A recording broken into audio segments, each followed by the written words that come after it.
على الخير ابتغاء مرضاته وقربه وثوابه وحسن الخاتمة مع اللطف والعافية وصلاح العاقبة برحمتك يا أرحم الراحمين.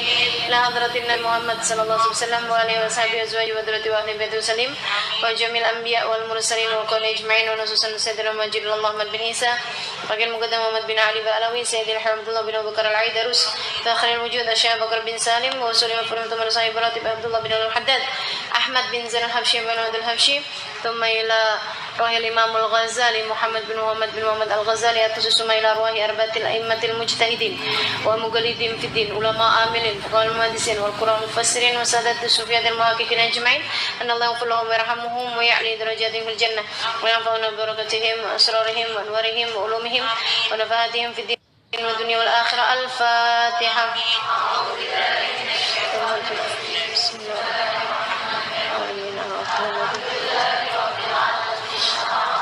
إلى الصراط المستقيم صراط الذين أنعمت عليهم.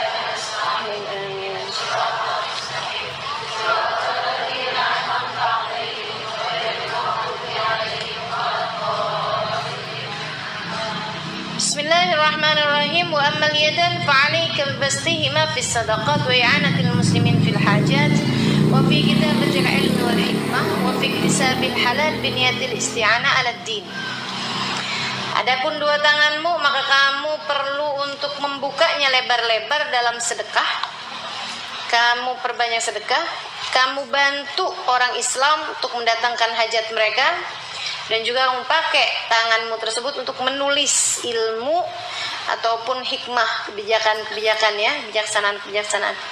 Wa fiktisabil halal, dan juga pakai tanganmu untuk kerja dengan pekerjaan yang halal.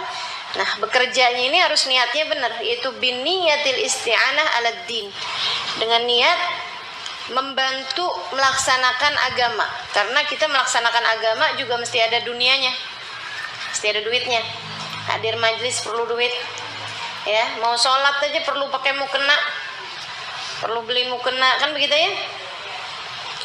Wafadhuma min an tadrib bihima musliman aw tu'dihi bighairi haqq, dan jaga kedua tanganmu dari kamu memukul dengan tanganmu tersebut musliman, kepada orang Islam, aw tu'di, atau menyakiti dia bighairi haqqin, tanpa ada haknya.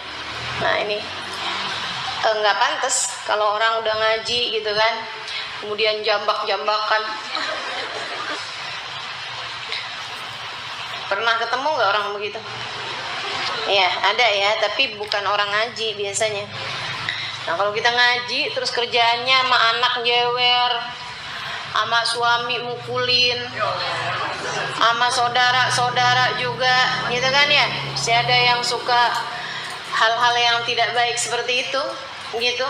Kesel, mukul, nabok, gampar, itu bukan layaknya kita sebagai muslimah. Teman-teman sekalian saya muliakan, amal yadan, ini dua tangan kita ini kita pakai. Tadi yang ingin saya tekankan masalah mencari rizki yang halal. Kemarin kita udah bahas betapa sangat hinanya meminta, gitu kan ya. Nah, untuk menghindari meminta itu bekerjalah. Bahkan teman-teman sekalian saya muliakan, para ulama-ulama tuh banyak yang mereka tidak mau berharap dengan mengajarnya dunia. Artinya bahwa kalau dikasih silakan, nggak dikasih kita nggak minta, gitu. Sehingga banyak di antara mereka yang ketika membawa ajaran agama ini, mereka memutuskan untuk bekerja secara duniawi. Habib Hasan bin Abdullah bin Umar Asy-Syatiri, ketika beliau diminta untuk mengajar di Abu Dhabi, pertama kali beliau ngajar itu di Uni Emirat Arab, teman-teman sekalian. Itu beliau diminta untuk datang ke kota Abu Dhabi sana. Itu beliau dipersiapkan seluruh sarana dan prasarananya.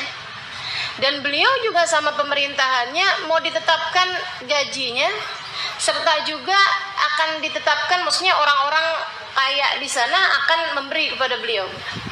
Tapi beliau malah justru bilang, tolong sewakan untuk saya satu toko, kasih kepada saya toko untuk saya bisa membuka toko dan berjualan di sana.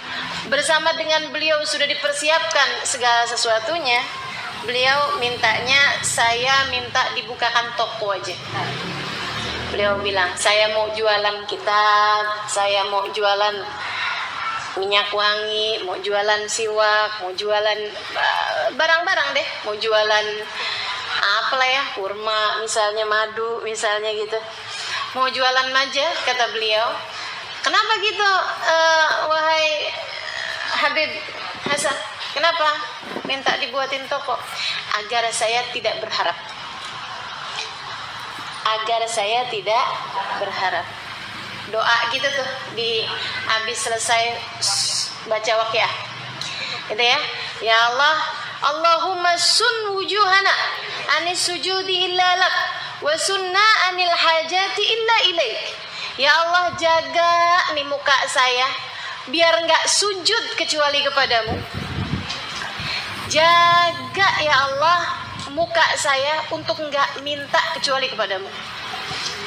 Jangan sampai kita punya muka datang ke rumah orang, ngarep sama orang, gitu ya. Tolong dong bantu saya, tolong dong iniin saya, tolong dong itu saya.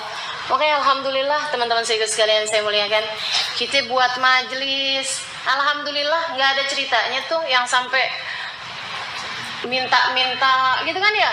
Ngajuin proposal tuh kalau ada orang datang bawa proposal ini apa segala macem, kemudian mengatasnamakan saya, teman-teman harus tahu itu bukan dari saya, karena kita punya ajaran nggak seperti itu.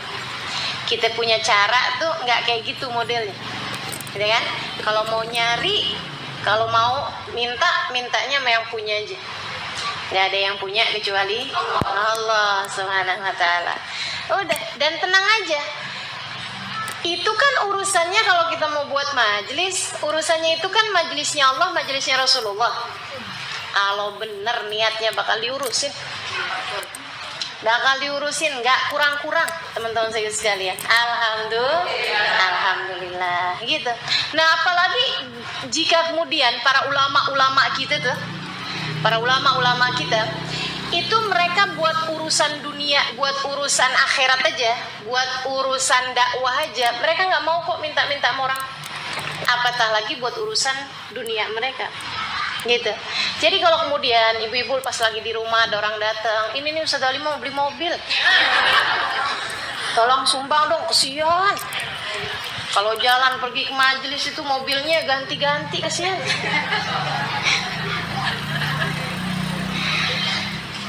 Sumbang gitu, katanya saya sih mau beli mobilnya yang nggak usah yang bagus-bagus deh gitu, bangsa yang Al-Fatihah.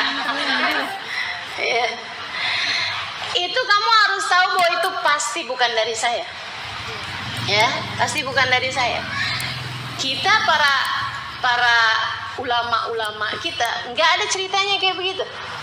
Saya dari Sayyidil Umar bin Hafid, guru-guru kita nggak ada yang modelnya kayak begitu. Apa? Jangankan urusan dunia, urusan agama aja nggak ada ceritanya gitu kok. Urusan pondok pesantrennya, urusan apanya nggak ada. Kita nggak minta kecuali sama yang punya, dan kita tahu bahwasanya nggak ada yang punya kecuali Allah. Teman-teman sekalian saya muliakan. Nah, jadi Habib Hasan bilang, saya mau bangun biar nggak berharap dari orang lain. Bahaya nih, penyakit berharap dari orang ini bahaya. Mudah-mudahan Allah selamatkan hati kita dari rasa berharap dari orang lain. Nggak usah ngarep dari orang, nggak usah ngarep dari orang. Ngarepnya cukup sama Dat yang Maha Satu aja, yaitu Allah Subhanahu wa Ta'ala. Nah ini teman-teman sekalian.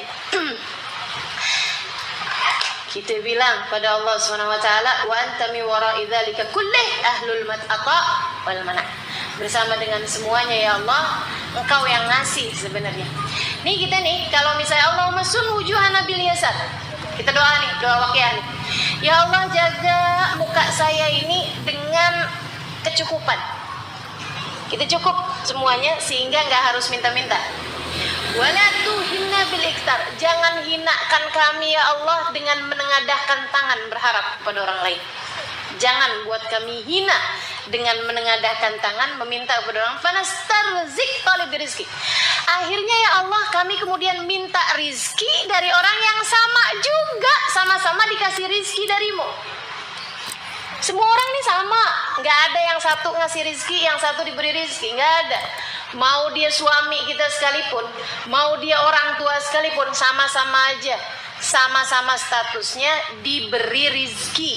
Yang ngasih rizki cuma satu, namanya Allah subhanahu wa ta'ala. Ya Allah, jangan jadiin kami meminta rizki kepada orang yang statusnya sama dengan kami sebagai yang diberi rizki. Fanastarzik talib rizki wa nasta'tif syirara khalqik. Akhirnya kami ya Allah jadi orang yang harus berbuat baik kepada orang-orang yang jahat dari hamba-hambamu, hanya karena dia pernah ngasih sama kita. Betul nggak? Ada pejabat bolim, wah tetap aja dibelain. Kenapa? Pernah ngasih sama kita. Kan kayak gitu. Naudzubillah, ada banyak ulama-ulama zaman sekarang, ustadz-ustadz, iya kan ya, yang walaupun pejabat itu dolimnya kayak gimana tetap dibelain. Kenapa gitu? Karena sumber penghasilannya dari situ. Jangan sampai terjadi sama kita. Jangan sampai terjadi sama kita. Insya Allah gitu. Nasta'tib syirar khalqi wa nashtaghil bihamdi man atana wa nubtala bidami man mana'ana. Akhirnya kita sibuk muji-muji orang yang baik sama kita, yang suka ngasih sama kita, dan kita jadi nyaci maki, kesel sama orang yang gak mau ngasih sama kita, karena kerjaan kita suka minta. Halo? Ya. Kalau kerjaanmu suka minta, suka ngarep sama orang, jadinya kita suka muji orang yang suka ngasih dan suka nyaci maki orang yang gak mau ngasih sama kita. Tapi kalau kita gak pernah minta sama orang, gak pernah ngarep sama orang, ada orang ngasih, khair buat dia, kan gitu ya. Ada orang gak mau ngasih, nggak jadi masalah juga. Orang semuanya dengan hajat-hajatnya masing-masing, dengan urusan-urusannya masing-masing, kan begitu. Jadi kita nggak sibuk nyaci maki orang, kita nggak sibuk muji-muji orang, kita hanya sibuk memuji Allah subhanahu wa ta'ala sebagai pemberi rizki yang sesungguhnya. Istri juga gitu. Kalau suaminya lagi banyak ngasih, dipuji-pujinya setengah mati. Kalau suaminya lagi nggak mau ngasih, dicaci makinya setengah mati. Karena kamu selama ini berharapnya dari dia, jadilah kamu kayak begitu. Tapi kalau istri ngarepnya cuma dari Allah subhanahu wa ta'ala, Allah kasih rizki, baik lewat suami ataupun lewat yang lain-lainnya.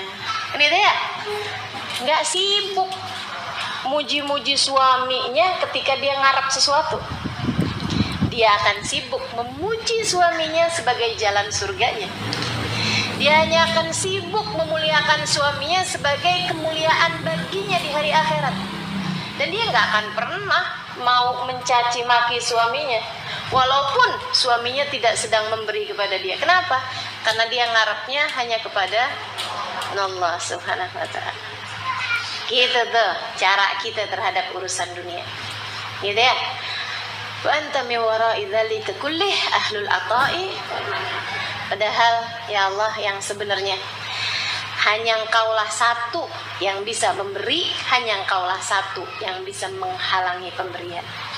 Jadi, suami kita di saat lagi nggak mau ngasih, emang Allahnya yang memudahkan seperti itu.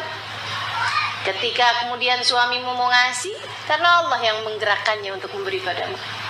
Daripada kamu sibuk minta-minta sama dia, yang bahkan hatinya tidak berada dalam genggamannya sendiri, bukankah sebaiknya kamu hanya minta kepada sang penggerak, yaitu Allah subhanahu wa ta'ala.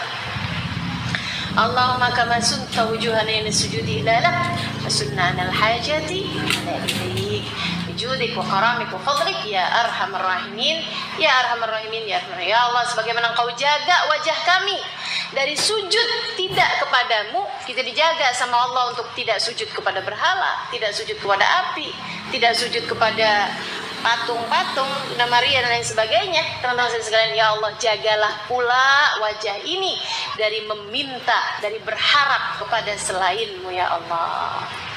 Gitu. Ya kanina bi fadlika amman siwak. Cukupkan aku dari siapapun selain-Mu ya Allah. Gak merasa perlu sama siapapun selain-Mu ya Allah. Jadi hamba-hamba yang kebutuhannya hanya kepada Allah, yang keperluannya hanya kepada Allah, yang sandarannya hanya kepada Allah, menutup hati, menutup pintu dari merasa perlu kepada siapapun dari hamba-hambanya Allah Subhanahu wa taala. Itu hakikat kebebasan yang sesungguhnya. Itu hakikat kekayaan yang sesungguhnya. Orang seberapapun kayanya masih ngarep sama orang lain, belum kaya. Tapi kamu, meskipun yang kamu punya nggak banyak, kalau kamu menutup hati dari tidak berharap kepada siapapun, kamu akan jadi salah satu orang-orang kaya yang ada di atas muka. Jangan suka ngarep dari orang.